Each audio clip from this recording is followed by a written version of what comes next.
Life kanalından herkese merhaba. Karavan yapım serimizin bu bölümünde aracın mobilyalarını yapacağız. Ama öncelikle ülkemizde yaşanan deprem felaketinde hayatını kaybeden herkes için Allah'tan rahmet diliyorum. Yakınlarına başsağlığı diliyorum. Yaralılara acil şifalar diliyorum. Ülke olarak el ele verip kenetlenip bu zor günleri de aşacağımıza inanıyorum. Ama şunu da artık kabul etmemiz lazım. Türkiye bir deprem ülkesi. Türkiye'de sürekli depremler olacak. O yüzden depreme dayanıklı sağlam binalar yapmak zorundayız. Bundan başka çıkar yolu yok. Depreme dayanıklı sağlam binalar yapmak zorundayız.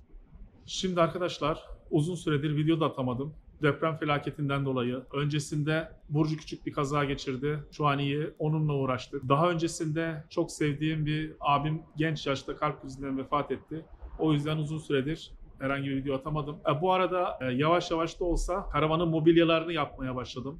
Mobilya yapım sürecini neredeyse bitirmek üzereyim. Bayağı uzun bir video serisi oldu. O yüzden karavan mobilya serisini 3 bölüm halinde yayınlayacağım. Birinci bölümde dolaplar, ikinci bölümde tezgahlar, üçüncü bölümde de koltuklar ve yatağın yapımını anlatacağım. Bu ilk bölümde şimdi dolapların yapımını anlatacağım size. Neler yaptım, nasıl yaptım. Hep birlikte izleyelim.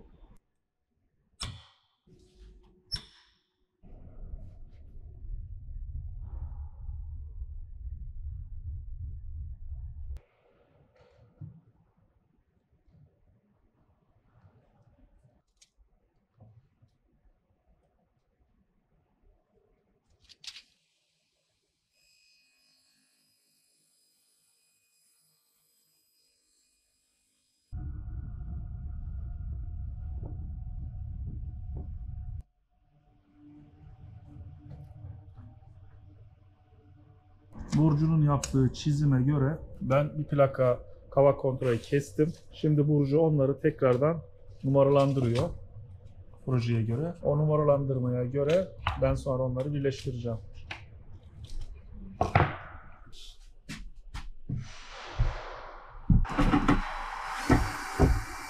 Bu mutfak evyesinin üstündeki mutfak dolabı olacak. Hem tavandan hem yandan hem de şuradan L atarak salamlaştırdım.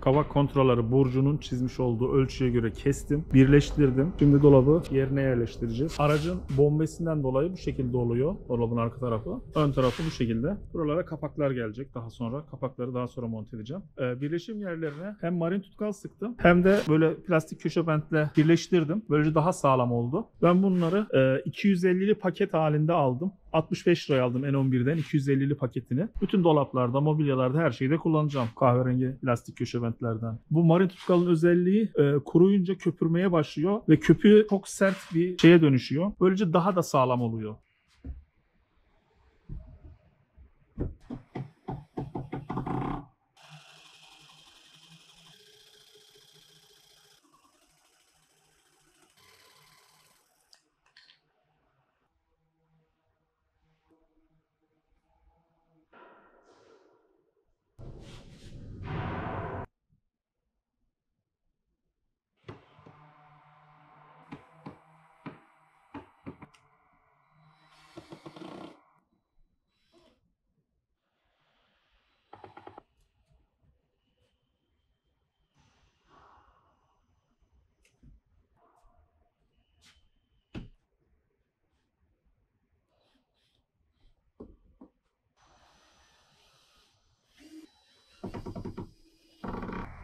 Daha önceden zaten L profil koymuştum.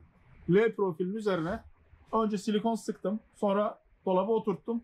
Daha sonra buralardan yine L profille arabanın sacına sabitledim. Buralardan da vida atıp tavandaki lambiriye sabitledim. Yani bayağı sağlam oldu. Dolabı sallıyorum. Çekiyorum. Araba sallanıyor ama dolap oynamıyor. Dolapların kapaklarını kestim. Kapakları monte etmeden önce kenarlarına böyle 6 milim kavak kontrol eden bir şerit yapıyorum. Kapak daha güzel dursun diye.